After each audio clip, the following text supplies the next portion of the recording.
Hey guys, and welcome back to my channel. So today I want to talk about some things that I've been watching on YouTube that really just interest me. I want to talk about people's things having a place to be when people don't. And what I mean by that is people have storage sheds and community sheds and backyard sheds, and people have places for their things even when they're homeless. And I find that amazing. I find it amazing that people will find they are more interested in not losing their things than they are worried about losing themselves. And I kind of get it, but I don't. And I'm saying this is coming from someone who has been homeless for a very short time in their life, but it never occurred to me to be more worried about where my things were going to be than it was for me and my family. I was more worried about where my family was going to be. I was more worried about where we were going to be than I was worried about finding a place for my things. And so, like, I'm watching these videos, and it's amazing to me that, people are, I don't know. And then people have this unique way of, like, I don't know. They have this way of being more interested in not losing, like, important papers because they don't have to replace them, or they can't afford to replace them. And I can somewhat understand that, but at the same time, alright, sorry about that, guys, putting on my chapstick. But at the same time, I'm more worried about the living people, because I don't care how much of an inconvenience it is for me to have to go replace something. I mean, we have to replace these things in the end anyway, because your ID expires. And, you may not have to replace your birth certificate and your social security card, every so often, but every so often you have to replace that ID. And the funny part is you can't, when your ID expires, you can't walk up to the liquor store or the cigarette store and show them your birth certificate and your social security card and go, see, this is me. No, you have to replace that ID. And so I would rather worry about finding placement for me and my family than I'm worried about finding placement for my things. Now, of course, you want some things that are important to you or to your kids to go with you. And don't misunderstand what I'm saying. I'm not saying trash everything, but I've seen videos where people are literally more worried about finding placement for their things. And then I've seen videos where people are living in sheds. And I mean, I guess, but here's, again, make this make sense. If you've got money for a storage shed, why don't you have money for a simple, low funding hotel? And I know I'm probably going to get a lot of feedback on this one. Well, hotels, motels, no-tels, wotels, not everybody wants to stay there. I get you, but at the same time, if it's that important for you to put, some kind of shelter over you and your kid's head. Now, if it's just you and you don't have a car, I could understand, but I don't, see, when I was homeless for a week. I had, thank God I had support, and it was a weird situation. We were homeless because of a situation, and I had my kids with me and my husband with me, and we had a vehicle, and we literally drove about an hour from the place we were staying. We hopped onto a campground, and it was nice weather. We were lucky in that aspect. And my husband spoke to the people at the campground and let them know, you know, we had a situation happen. We had to leave where we were. And at that time, I was getting a Social Security income, and I wasn't due to get it for a week. And he spoke to them and he let them know, look, we don't have anywhere to go. We've got our kids with us. We can pay you in a week, and I can give you something to hold. And so basically, they decided to take a chance on us. Praise God. Thank God. And I've gone back to that place since then, and thanked them people numerous times. But they decided to take a chance on us, and so my money came through, and we not only paid them, but we tipped them well because of the tremendous love that they showed us. I mean, these people helped us out. They told us where to, but this, keep in mind, my children are grown now, so this was about 15, 17 years ago. My kids were very little. But when I tell you, and I tell my kids this now that they're grown, if there's a situation, like if something, you can't make it to work on time, or my son has a car, if you can't make a car payment, talk to people. People are not horrible entities of mass destruction. Now, some people are, but the majority of people aren't. And I am a born again, God loving Christian. And not everybody is, and I understand that, but the majority of people, even worldly people, have morals and values. So if you just talk to people, for the love of God, talk to people. Talk to people. You'd be surprised at how many people not only can sympathize, but empathize, and will just be willing to help. Just be willing to care. Just be willing to understand.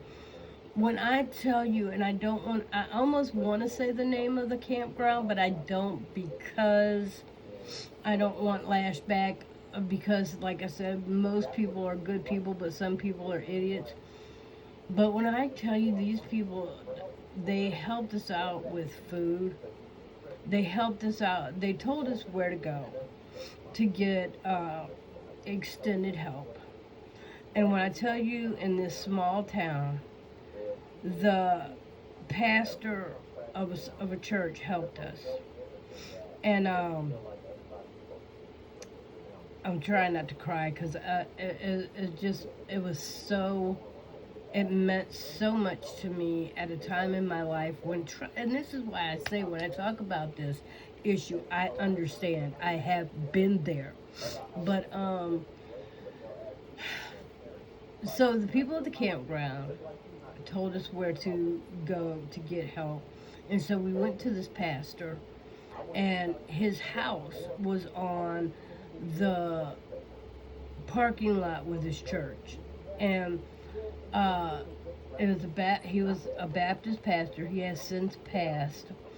But when I tell you, we knocked on this man's door to his personal house, and he invited us in, and me and my entire family, and he didn't know us. The guy did not know us from anybody. And so we ran it down to him what the situation was. And he, not knowing us, invited us into his house and sat us at his kitchen table and fed us a meal out of his own kitchen. And my husband talked to him, and my kids are well behaved. because they have home training. That's something I didn't play. My kids were well mannered, so I wasn't worried about it. Um, so my husband told him what the situation was, and when I tell you the man fed us well, gave my kids snacks, asked me if I wanted a snack, um, he told my husband he was going to take him to the gas station to get gas in the car, and he left me and my children in his house, unsupervised, unattended. And this man didn't know us. He didn't know us. I could, oh my gosh. Guys, when I tell you I would not suggest this in today's world, but the man left us unattended in his house, took my husband, and went and got gas in our vehicle, and then came back and sat down at the kitchen table with me and my kids and my husband again, and just they had a cup of coffee. I didn't drink coffee back then. I rarely do now, but when I tell you this man changed my life on so many levels, and no, he's not, he's part of the reason, but he is not the reason I ended up getting saved, because I didn't end up getting saved and receiving Christ until many, many years later, and I regret that now, but that's neither here nor there. When I tell you this man changed my life and my viewpoint on mankind, this man had a lot to do with me learning to perceive and receive individuals on an individual basis, and not just clump people and religions into this overall blanketed clump. You know, I learned to see and understand people that on an individual basis. And so when I tell you the things should never be as important, it was just not, it wasn't as important to me to have a place for the things to be as it was for for my family to be. And at that time we had a minivan, and so when I tell you that most the boys were happy to sleep in a tent outside of the vehicle, and me and my daughter were happy to sleep in the vehicle. But you know, we were together, and my kids now know what the situation was, but at that time they just thought we were on a camping trip.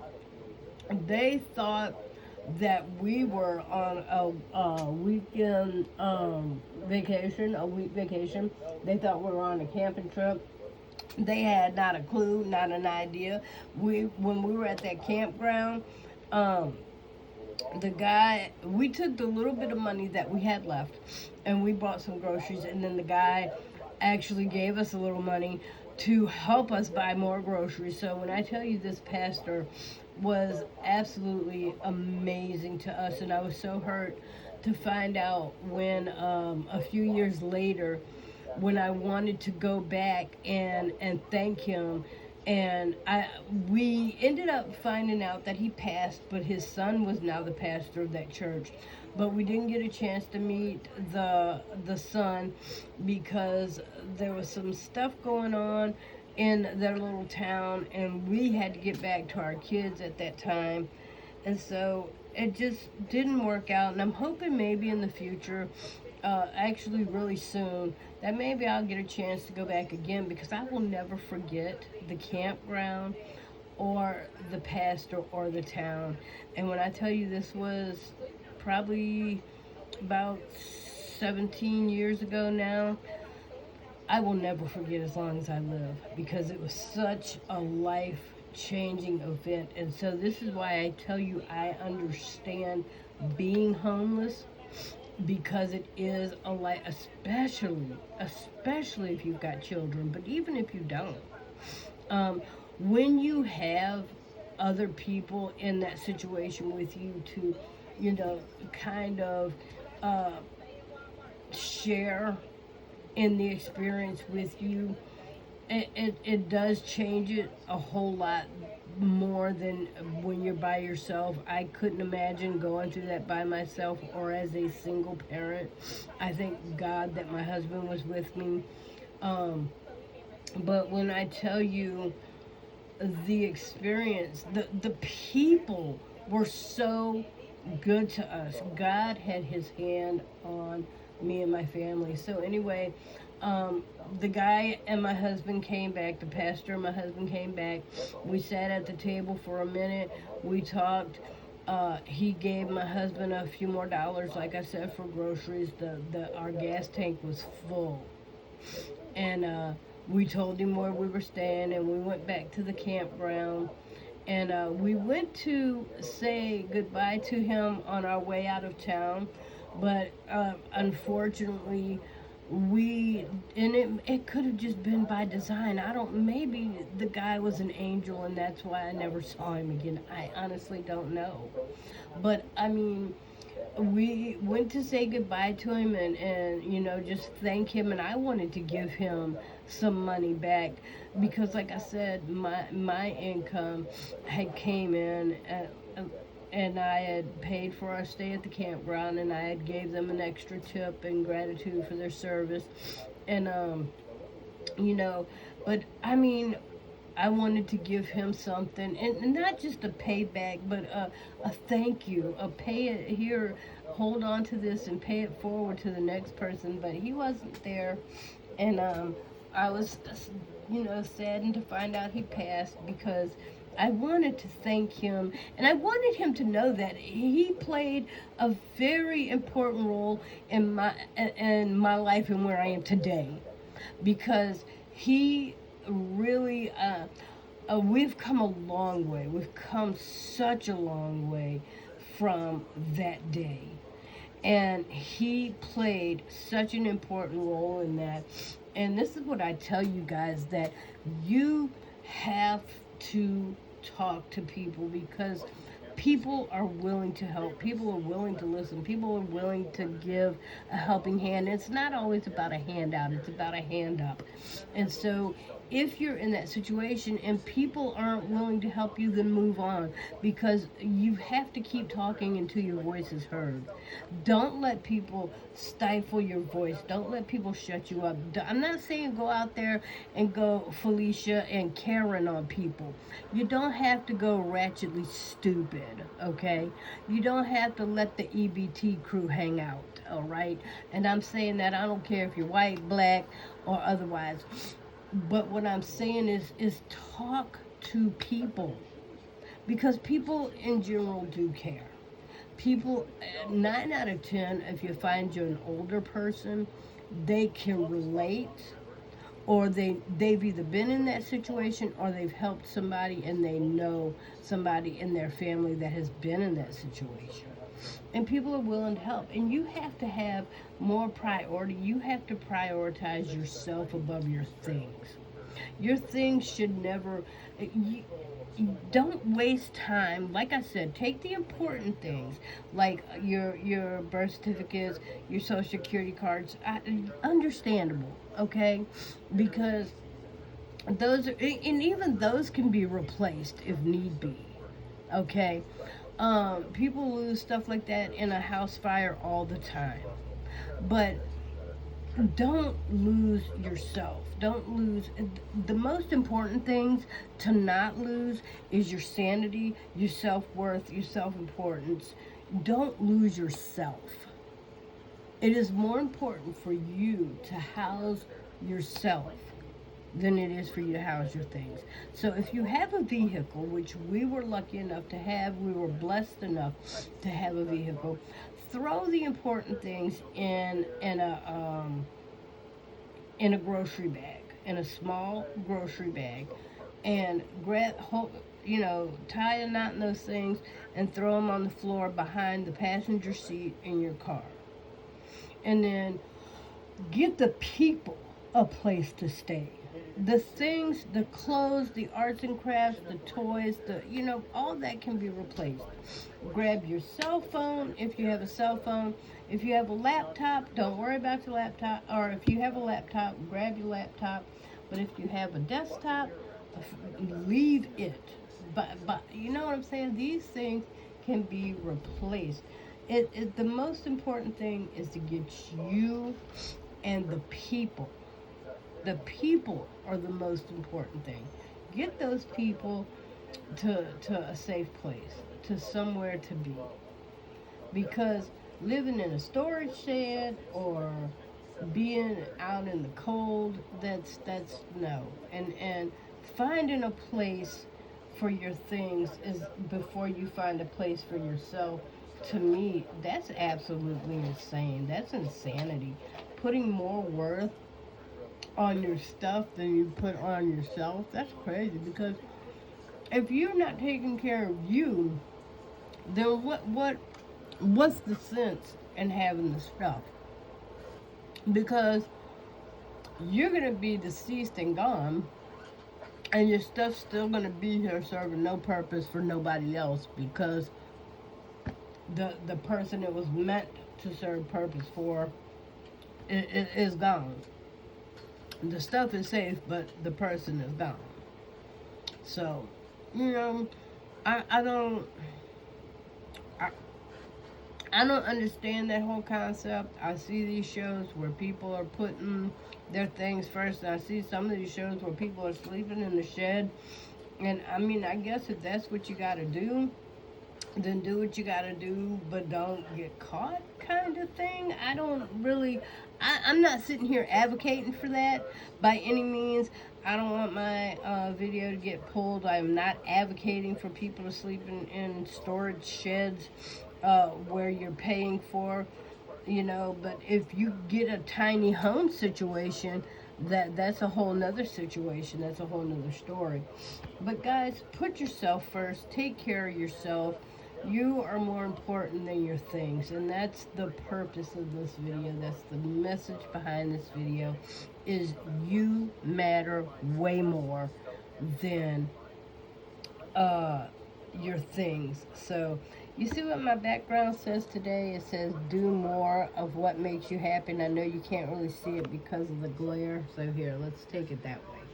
So now you can see do more of what makes you happy. And I know you're seeing different dates on there, and that's okay, because I make these videos sometimes and I schedule them, so you're not going to see the date that this actual video comes out. And so here's the other one, kindness matters. My candle was going. This is another homemade candle I've made. I still have my jar of candy sitting here. My computer is sitting here. And then I've got my candies, and I've got my homemade pins sitting here. And my Ruppy Doodles is somewhere. Where is my Ruppy Doodles? They might be in the back. I think they're in the back, because I think I heard a door open back there, and they ran back there to be with their boys. So, but guys, look, nothing is more important to Jesus Christ than you. So he puts you first.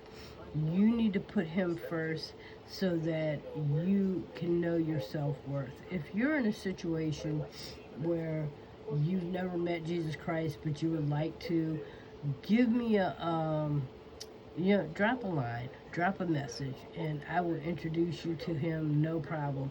And if there's a situation that you're in, if I can help you find resources in the place that you're at, I will do my best to do that. I do not offer to send people money, because that's just not something I want to get tied up in.